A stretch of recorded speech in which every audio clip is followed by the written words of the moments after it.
صلو علیہ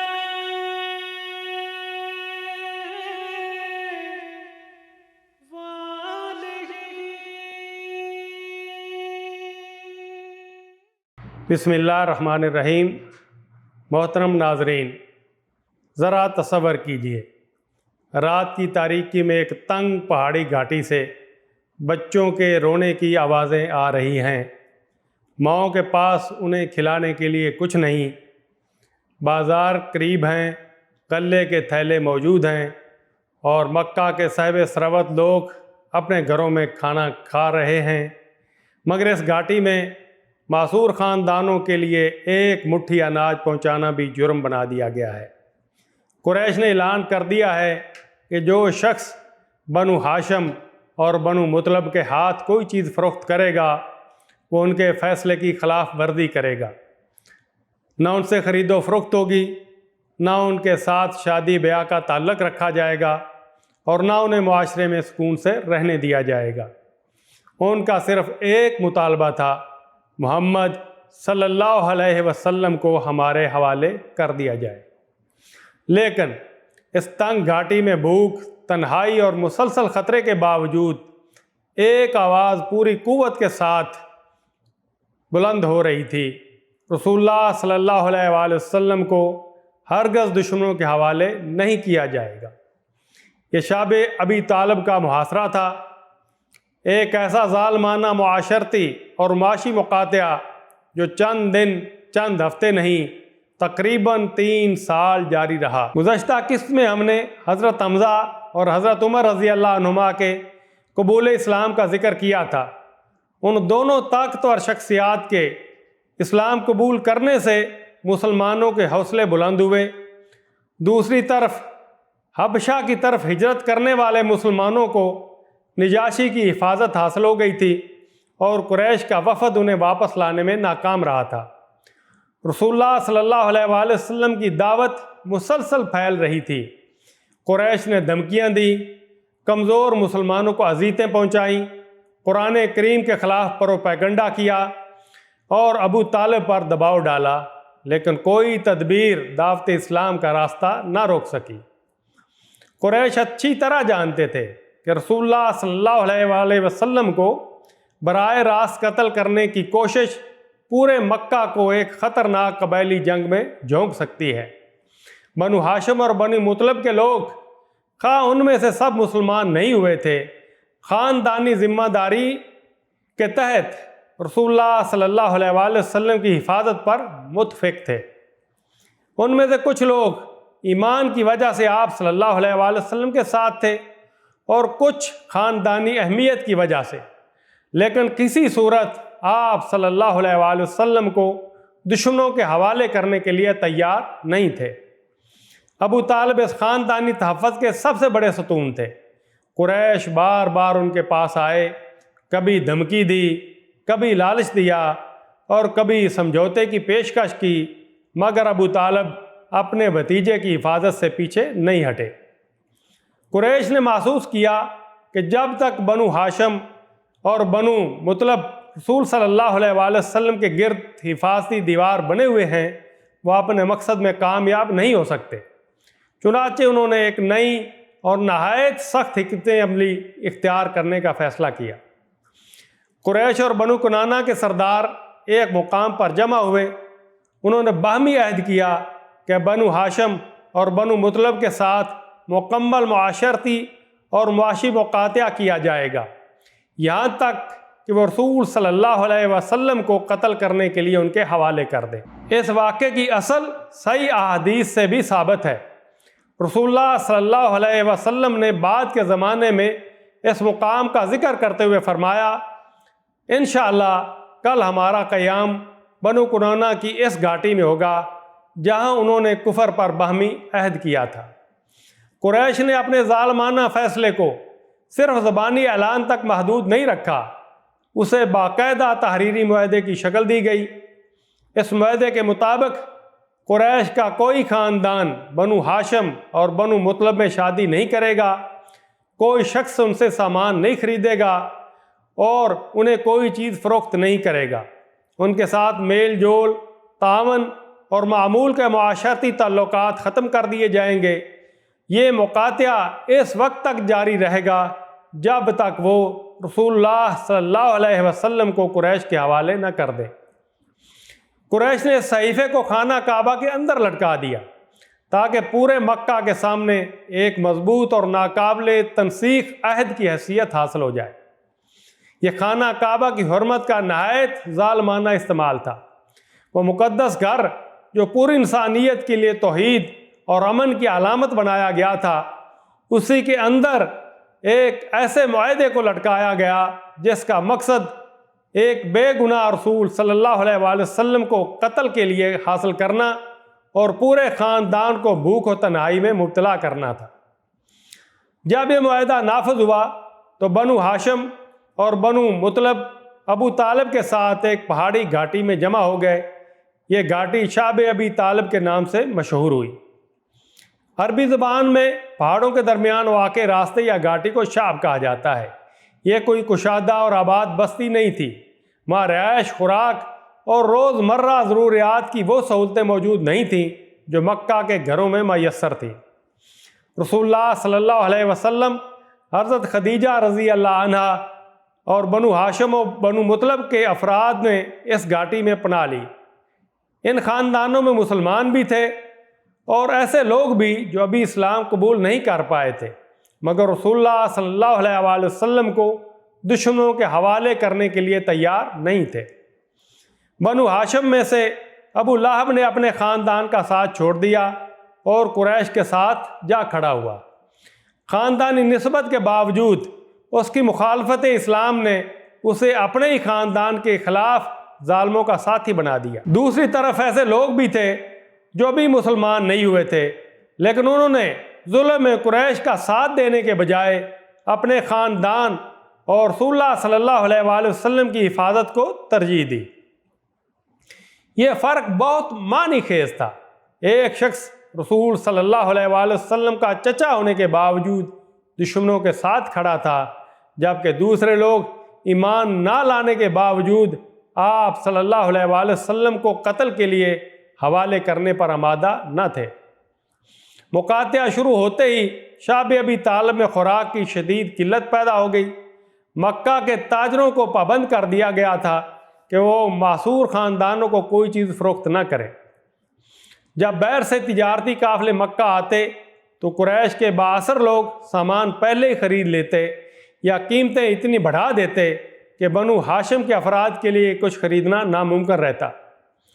جو تھوڑا بہت ذخیرہ ان خاندانوں کے پاس موجود تھا وہ آہستہ آہستہ ختم ہونے لگا، بھوک بڑھتی گئی اور حالات سخت ہوتے چلے گئے۔ قدیم سیرت نگاروں نے بیان کیا ہے کہ بچوں کے بھوک سے رونے کی آوازیں گھاٹی کے بحر تک سنائی دیتی تھی۔ مکہ کے لوگ ان آوازوں کو سنتے تھے، کچھ کے دلوں میں رحم پیدا ہوتا، مگر قریش کے سخت گیر سردار انہیں معاہدے کی خلاف ورزی سے روکتے تھے۔ یہاں صرف مسلمان آزمائش میں نہیں تھے، چھوٹے بچے، عورتیں، بوڑھے اور افراد بھی بھوک برداشت کر رہے تھے جو صرف خاندانی تعلق کی وجہ سے رسول اللہ صلی اللہ علیہ وآلہ وسلم کے ساتھ کھڑے تھے۔ حضرت خدیجہ رضی اللہ عنہا کبھی مکہ کی انتہائی معزز اور صاحب ثروت خاتون تھیں۔ ان کا گھر آسودہ تھا، ان کے تجارتی قافلے دور دراز علاقوں تک جاتے تھے۔ اب وہی عظیم خاتون رسول صلی اللہ علیہ وآلہ وسلم کے ساتھ ایک تنگ گھاٹی میں بھوک، گرمی، سردی اور تنہائی برداشت کر رہی تھی۔ نہ ان کی زبان پر شکایت تھی، نہ ان کے قدموں میں لرزش۔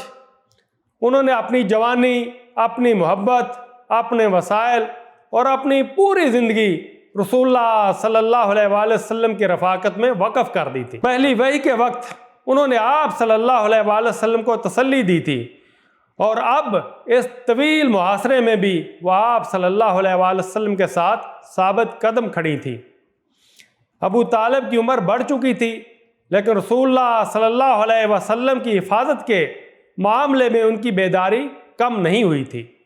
انہیں اندیشہ رہتا تھا کہ قریش رات کی تاریکی میں کسی شخص کو بھیج کر رسول اللہ صلی اللہ علیہ وآلہ وسلم کو نقصان پہنچانے کی کوشش کر سکتے ہیں، اس لیے وہ حفاظت کی خصوصی تدابیر اختیار کرتے۔ سیرت کے روایات کے مطابق رات کے آغاز میں ابو طالب رسول اللہ صلی اللہ علیہ وآلہ وسلم کو ایک جگہ لٹاتے تاکہ دیکھنے والوں کو معلوم ہو کہ آپ صلی اللہ علیہ وآلہ وسلم کہاں آرام فرما رہے ہیں۔ جب لوگ سو جاتے تو وہ خاموشی سے آپ صلی اللہ علیہ وآلہ وسلم کی جگہ تبدیل کر دیتے اور اپنے کسی بیٹے یا قریبی عزیز کو پہلی جگہ لٹا دیتے۔ یہ تدبیر ہر رات اس خدشے کے تحت اختیار کی جاتی کہ کہیں کوئی دشمن چھپ کر حملہ نہ کر دے۔ وہ ایک بوڑھے چچا تھے لیکن اپنے بھتیجے کی حفاظت کے لیے ہر وقت بیدار تھے۔ انہیں معلوم تھا کہ قریش کا اصل مقصد پورے خاندان کو تکلیف پہنچانا نہیں بلکہ رسول اللہ صلی اللہ علیہ وآلہ وسلم تک پہنچنا ہے۔ مسعور خاندانوں کے پاس خوراک پہنچانے کے تمام راستے مکمل طور پر بند نہیں ہو سکے۔ مکہ میں ایسے لوگ بھی موجود تھے جن کے دل اس ظلم کو قبول نہیں کرتے تھے۔ وہ قریش کے سامنے کھل کر معاہدے کی مخالفت تو نہیں کر رہے تھے لیکن رات کی تاریکی میں خفیہ طور پر خوراک پہنچانے کی کوشش کرتے تھے۔ ہشام بن عمرو انہی لوگوں میں سے تھے۔ بنو ہاشم کے ساتھ ان کا خاندانی تعلق تھا اور وہ ان کی حالت سے سخت پریشان تھے۔ رات کے وقت وہ ایک اونٹ پر غلہ اور دوسری ضروری اشیاء لاد کر شاب ابی طالب کے قریب لے جاتے، گھاٹی کے دھانے پر پہنچ کر اونٹ کی لگام کھول دیتے اور اسے اندر کی طرف ہانک دیتے تاکہ معذور لوگ اس پر لدا ہوا سامان حاصل کر لیں۔ یہ کام آسان نہیں تھا۔ اگر قریش کو خبر ہو جاتی تو ہشام بن عمرو کو شدید مخالفت اور ممکنہ انتقام کا سامنا کرنا پڑتا، لیکن وہ انسانی ضمیر جو کھلے عام آواز نہیں اٹھا پا رہا تھا رات کی تاریکی میں بھوکوں تک خوراک پہنچا رہا تھا۔ حضرت خدیجہ رضی اللہ عنہ کے بھتیجے حکیم بن حزام بھی اپنی پھوپھی کے لیے غلہ پہنچانے کی کوشش کرتے تھے۔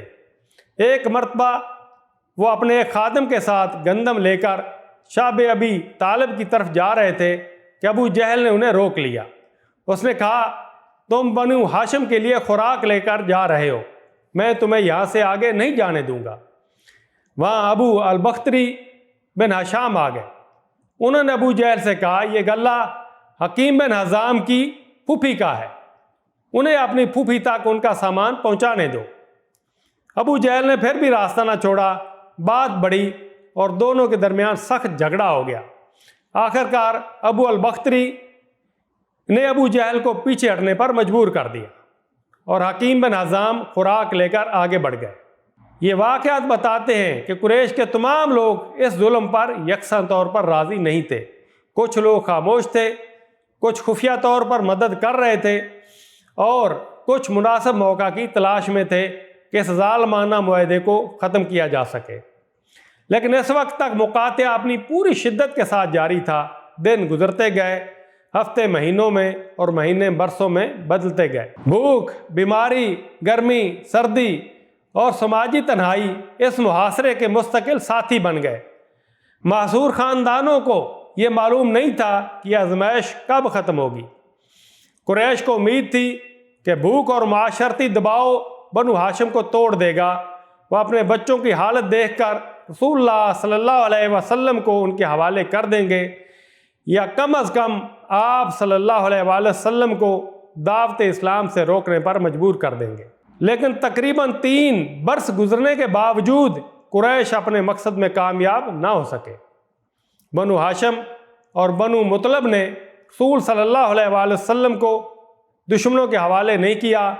مسلمان اپنے ایمان سے پیچھے نہیں ہٹے اور رسول اللہ صلی اللہ علیہ وآلہ وسلم نے دعوت کا کام ترک نہیں فرمایا۔ موقع میسر آتا تو آپ صلی اللہ علیہ وآلہ وسلم لوگوں تک اللہ تعالیٰ کا پیغام پہنچاتے، حج اور اجتماعات کے مواقع پر مختلف قبائل سے ملاقاتیں کرتے، انہیں توحید کی دعوت دیتے۔ قریش لوگوں کو بھوکا رکھ سکتے تھے لیکن وحی کے نور کو روک نہیں سکتے تھے۔ وہ بازار بند کر سکتے تھے مگر قرآن کریم کے پیغام کو دلوں تک پہنچنے سے نہیں روک سکتے تھے۔ یہاں رسول اللہ صلی اللہ علیہ وآلہ وسلم کی قیادت کا ایک غیر معمولی پہلو سامنے آتا ہے۔ آپ صلی اللہ علیہ وآلہ وسلم خود بھی وہی تکالیف برداشت کر رہے تھے جو دوسرے لوگ برداشت کر رہے تھے۔ آپ صلی اللہ علیہ وآلہ وسلم کے لیے کوئی الگ آرام گاہ، الگ خوراک یا خصوصی سہولت موجود نہیں تھی۔ آپ صلی اللہ علیہ وآلہ وسلم بھوک میں اپنے ساتھیوں کے ساتھ تھے، خطرے میں اپنے خاندان کے درمیان تھے، اور ہر تکلیف میں سب سے آگے موجود تھے۔ جو رہنما خود محفوظ محل میں بیٹھا ہو وہ دوسروں کی صبر کی نصیحت تو کر سکتا ہے مگر ان کے درد کو پوری طرح محسوس نہیں کر سکتا۔ رسول اللہ صلی اللہ علیہ وآلہ وسلم نے اپنے ساتھیوں کو صرف صبر کی تعلیم نہیں دی بلکہ ان کے ساتھ رہ کر صبر کا عملی نمونہ پیش کیا۔ 3 برس کے اس محاصرے نے واضح کر دیا کہ اسلام کی دعوت کسی معاشی مفاد یا آرام دہ زندگی کی تلاش کا نام نہیں تھی۔ اگر رسول اللہ صلی اللہ علیہ وآلہ وسلم دنیاوی اقتدار یا مال کے خواہش مند ہوتے تو قریش کی پیشکشیں پہلے سے قبول کر لیتے، لیکن آپ صلی اللہ علیہ وآلہ وسلم کا مقصد اللہ تعالیٰ کا پیغام پہنچانا تھا۔ اس مقصد کے لیے بھوک برداشت کی جا سکتی تھی، تنہائی قبول کی جا سکتی تھی، اور ہر طرح کی آزمائش کا سامنا کیا جا سکتا تھا، مگر حق کا پیغام ترک نہیں کیا جا سکتا تھا۔ وقت گزرنے کے ساتھ ساتھ مکہ کے بعض لوگوں کے دلوں میں اس مقاطعے کے خلاف نفرت بڑھنے لگی۔ وہ سوچنے لگے کہ ہم اپنے گھروں میں کھانا کھاتے ہیں، اچھے لباس پہنتے ہیں، اور ہمارے اپنے رشتہ دار ایک قریبی گھاٹی میں بھوک سے تڑپ رہے ہیں۔ کیا یہی صلہ رحمی ہے؟ کیا حرم کے باشندوں کو یہ زیب دیتا ہے کہ وہ عورتوں اور بچوں کو خوراک سے محروم کر دیں؟ کیا ایک شخص سے اختلاف کی سزا پورے خاندان کو دی جا سکتی ہے؟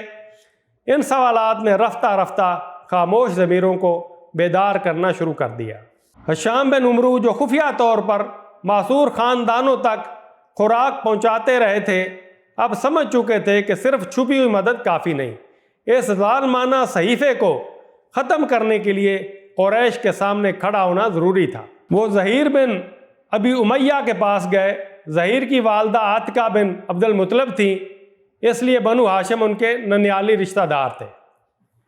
ہشام بن عمرو نے ان سے کہا کہ تم کھانا کھاتے ہو، لباس پہنتے ہو، ازواجی زندگی بسر کرتے ہو، جبکہ تمہارے ننیالی رشتہ دار اس حالت میں ہیں کہ نہ ان سے کچھ خریدا جا سکتا ہے اور نہ انہیں کچھ فروخت کیا جاتا ہے۔ زہیر نے جواب دیا کہ میں اکیلا کیا کر سکتا ہوں؟ اگر میرے ساتھ کوئی دوسرا شخص ہوتا تو میں اس صحیفے کو ختم کرنے کے لیے ضرور کھڑا ہو جاتا۔ ہشام بن عمرو نے کہا تم اکیلے نہیں ہو، میں تمہارے ساتھ ہوں۔ دونوں نے فیصلہ کیا کہ مزید لوگوں کو اپنے ساتھ شامل کیا جائے۔ وہ مطعم بن عدی کے پاس گئے اور انہیں یاد دلایا کہ بنو ہاشم اور بنو مطلب بھی عبد المناف ہی کی اولاد میں سے ہیں۔ کیا وہ دیکھتے رہیں گے کہ قریش کے سامنے ان کے رشتہ دار بھوک سے تباہ ہوتے رہیں؟ مطعم بن عدی بھی اس ظلم کے خاتمے کے لیے تیار ہو گئے۔ اس کے بعد ابو البختری بن ہشام اور زما بن اسود کو بھی آمادہ کیا گیا۔ اب یہ 5 افراد تھے: ہشام بن عمرو، زہیر بن امیہ، مطعم بن عدی، ابو البختری بن ہشام، زما بن اسود۔ ان میں سے کوئی اس وقت تک مسلمان نہیں تھا۔ انہوں نے یہ قدم اسلام قبول کرنے کی وجہ سے نہیں بلکہ ظلم سے نفرت، رشتہ داری کے احساس اور انسانی ضمیر کی آواز پر اٹھایا تھا۔ انہوں نے رات کے وقت مکہ کے بالائی حصے میں ملاقات کی اور طے کیا کہ اگلی صبح خانہ کعبہ کے پاس قریش کی مجلس میں اس معاہدے کے خلاف آواز اٹھائی جائے گی۔ زہیر بن امیہ نے کہا گفتگو کا آغاز میں کروں گا۔ صبح ہوئی، قریش کے سردار اپنی مجلسوں میں جمع تھے۔ زہیر بن امیہ عمدہ لباس پہن کر خانہ کعبہ پہنچے۔ انہوں نے 7 مرتبہ طواف کیا، پھر لوگوں کی طرف متوجہ ہو کر بلند آواز سے کہا، اے اہل مکہ، کیا ہم کھانا کھائیں، لباس پہنیں اور بنو ہاشم بھوک سے تباہ ہوتے رہیں، نہ کوئی چیز خرید سکے اور نہ کوئی ان سے کچھ خریدے؟ اللہ کی قسم میں اس وقت تک نہیں بیٹھوں گا جب تک اس ظالمانہ اور رشتے توڑنے والے صحیفے کو پھاڑ نہ دیا جائے۔ ابو جہل نے فوراً مخالفت کی اور کہا تم جھوٹ کہتے ہو، یہ صحیفہ ہرگز نہیں پھاڑا جائے گا۔ اسی وقت زما بن اسود کھڑے ہو گئے۔ انہوں نے کہا اصل جھوٹ تم بول رہے ہو، جب یہ صحیفہ لکھا گیا تھا ہم اس وقت بھی اس پر راضی نہیں تھے۔ ابو البختری نے اس کی تائید کی اور اعلان کیا کہ ہم اس ظالمانہ تحریر کو قبول نہیں کرتے۔ مطعم بن عدی بھی کھڑے ہو گئے اور اس صحیفے سے اپنی برات کا اعلان کر دیا۔ پھر ہشام بن عمرو نے بھی ان کی حمایت میں آواز بلند کر دی۔ ابو جہل نے صورتحال دیکھ کر کہا یہ فیصلہ اچانک نہیں ہوا، اس کی منصوبہ بندی رات میں ہی کہیں اور کی جا چکی ہے۔ وہ درست سمجھا تھا، یہ پانچوں افراد پہلے ہی طے کر چکے تھے کہ ایک دوسرے کی تائید کریں گے اور قریش کے دباؤ کے سامنے پیچھے نہیں ہٹیں گے۔ اسی دوران ایک اور غیر معمولی واقعہ سامنے آیا۔ رسول اللہ صلی اللہ علیہ وسلم نے ابو طالب کو خبر دی کہ اللہ تعالیٰ نے اس ظالمانہ صحیفے پر دیمک مسلط کر دی ہے۔ ابو طالب قریش کی مجلس میں پہنچے اور کہا کہ میرے بھتیجے نے مجھے صحیفے کے متعلق ایک خبر دی ہے، تم اپنا صحیفہ لے آؤ، اگر ان کی بات غلط ثابت ہوئی تو میں انہیں تمہارے حوالے کر دوں گا، لیکن اگر ان کی بات درست نکلی تو تمہیں یہ مقاطعہ ختم کرنا ہوگا۔ قریش نے شرط قبول کر لی۔ صحیفہ نکالا گیا تو دیمک اسے اسی طرح چاٹ چکی تھی جس طرح رسول اللہ صلی اللہ علیہ وآلہ وسلم نے خبر دی تھی۔ وہ تحریر جیسے قریش نے خانہ کعبہ میں لٹکا کر ناقابل شکست سمجھ لیا تھا، ایک معمولی سی مخلوق کے سامنے محفوظ نہ رہ سکی۔ مطعم بن عدی صحیفہ پھاڑنے کے لیے آگے بڑھے۔ قریش کی مجلس میں مخالفت کی دیوار ٹوٹ چکی تھی۔ 5 بااثر افراد کھل کر اس معاہدے کے خلاف کھڑے تھے۔ صحیفے کے متعلق رسول اللہ صلی اللہ علیہ وسلم کی خبر درست ثابت ہو چکی تھی اور مکہ کے بہت سے لوگ پہلے ہی اس ظلم سے بیزار ہو چکے تھے۔ آخر کار یہ ظالمانہ مقاطعہ ختم کر دیا گیا۔ شعب ابی طالب میں معصور خاندان تقریباً 3 برس کے بعد باہر آ گئے۔ وہ جسمانی طور پر کمزور ہو چکے تھے اور طویل بھوک اور مشقت نے انہیں شدید نقصان پہنچایا تھا، لیکن قریش انہیں رسول اللہ صلی اللہ علیہ وآلہ وسلم سے جدا نہیں کر سکے تھے۔ قریش نے بازار بند کیے مگر وفاداری نہ خرید سکے۔ انہوں نے رشتہ داریاں توڑیں مگر رسول اللہ صلی اللہ علیہ وآلہ وسلم کے گرد قائم حفاظتی حصار نہ توڑ سکے۔ انہوں نے خوراک روک دی مگر ایمان کی قوت ختم نہ کر سکے۔ انہوں نے پورے خاندان کو اجتماعی سزا دی مگر ایک شخص بھی رسول اللہ صلی اللہ علیہ وآلہ وسلم کو ان کے حوالے کرنے پر آمادہ نہ ہوا۔ یہ معاصرہ بظاہر قریش کی طاقت کا اظہار تھا مگر اس کا انجام ان کی اخلاقی شکست بن گیا۔ انہوں نے ایک ظالمانہ صحیفہ لکھا مگر انہی کے لوگوں کو اس کے خلاف کھڑا ہونا پڑا۔ محترم ناظرین، شعب ابی طالب کے 3 برس ہمیں بتاتے ہیں کہ آزمائش ہمیشہ اس بات کی علامت نہیں ہوتی کہ اللہ تعالیٰ نے اپنے بندوں کو چھوڑ دیا ہے۔ کبھی ظاہری راستے بند ہو جاتے ہیں مگر اللہ تعالیٰ دلوں کے اندر مدد کے راستے کھول دیتا ہے۔ ایک طرف قریش بازار بند کر رہے تھے، دوسری طرف ہشام بن عمرو رات کی تاریکی میں غلے سے لدا اونٹ شام کی طرف بھیج رہے تھے۔ ایک طرف ابو جہل خوراک روک رہا تھا، دوسری طرف ابو البختری ایک بھوکی خاتون تک ان کا غلہ پہنچانے کے لیے اسی ابو جہل کے سامنے کھڑا تھا۔ ایک طرف ظالمانہ صحیفہ خانہ کعبہ میں لٹکایا گیا تھا، دوسری طرف اسی صحیفے کو ختم کرنے کے لیے قریش کے اندر سے 5 آدمی اٹھ کھڑے ہوئے تھے۔ اور جب انسانی تدبیروں کے دروازے محدود دکھائی دے رہے تھے، اللہ تعالیٰ نے معمولی سی دیمک کے ذریعے قریش کو دکھا دیا کہ ظلم کی مضبوط ترین تحریر بھی اس کی قدرت کے سامنے کچھ حیثیت نہیں رکھتی۔ رسول اللہ صلی اللہ علیہ وسلم شعب ابی طالب سے بیر تشریف لے آئے تھے۔ طویل محاصرہ ختم ہو گیا تھا، مکہ کی گلیاں دوبارہ کھل گئی تھیں اور خاندان اپنے گھروں کو لوٹ آئے تھے۔ بظاہر اب راحت کا وقت آنا چاہیے تھا مگر رسول اللہ صلی اللہ علیہ وآلہ وسلم کی مکی زندگی کا سب سے دردناک زمانہ ابھی سامنے تھا۔ معاشرے کی سختیوں نے 2 ایسی شخصیات کی صحت پر گہرا اثر ڈالا تھا جو آغاز ہی سے رسول صلی اللہ علیہ وآلہ وسلم کے لیے محبت، وفاداری اور تحفظ کا مضبوط سہارا بنی ہوئی تھی۔ ایک طرف ابو طالب تھے جنہوں نے قریش کے سامنے اپنے بھتیجے کو تنہا نہیں چھوڑا، دوسری طرف حضرت خدیجہ رضی اللہ عنہا تھیں جنہوں نے پہلی وحی سے لے کر شاب ابی طالب کی بھوک تک ہر مرحلے میں نبی صلی اللہ علیہ وآلہ وسلم کا ساتھ دیا۔ اب چند ہی مہینوں کے اندر یہ دونوں سہارے دنیا سے رخصت ہونے والے تھے۔ پھر رسول صلی اللہ علیہ وآلہ وسلم مکہ سے باہر ایک ایسی بستی کی طرف روانہ ہوں گے جہاں آپ صلی اللہ علیہ وآلہ وسلم کو امید تھی کہ شاید کوئی شخص اللہ کا پیغام سن لے، لیکن وہاں استقبال پھولوں سے نہیں پتھروں سے کیا جائے گا۔ یہ ہم جانیں گے اگلی قسط میں۔ عام الحزن اور طائف کا دردناک سفر۔ صلو